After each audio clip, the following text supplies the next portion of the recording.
3 Montreal Canadiens players who are technically overpaid. Hello, welcome to the Montreal Canadiens news channel. Right now we're going to talk about a subject that may cause some fans to revolt. Let's get the information.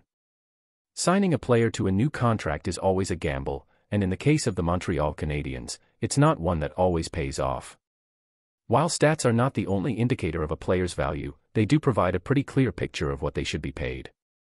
As of now, the Canadiens have a handful of contracts that stand out in that respect. Here are 3 Habs players whose salaries don't necessarily fit.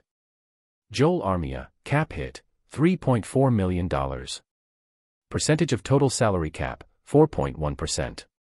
Shortly before he was relieved of his duties as general manager, Marc Bergevin re-signed Finnish forward Joel Armia to a 4-year, $13.6 million deal. To be fair, Armia was not too far removed from a season that saw him net 16 goals and 30 points in 58 games.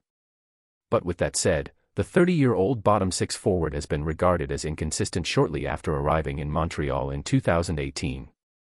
Since signing his latest contract, though, his production has fallen off to a point that a permanent spot in the NHL is in question for him.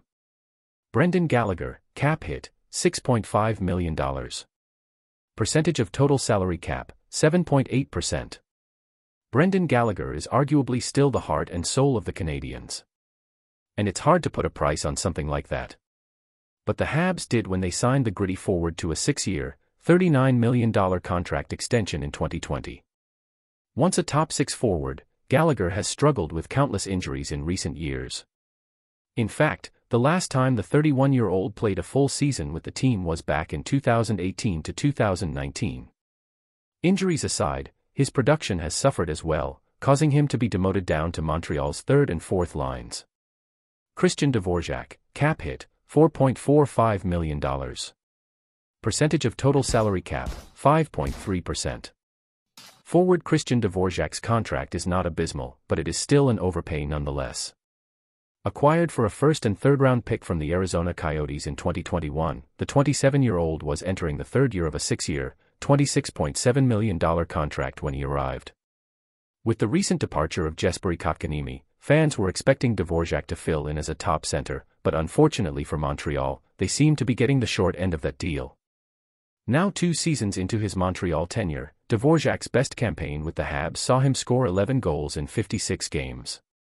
Last year was much of the same, with the Illinois native netting just 10 goals and 28 points over 68 games.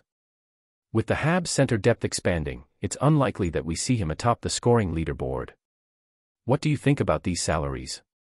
Are they deserved or not? Share your opinion in the comments. Stay tuned because I'll be back at any moment with more news.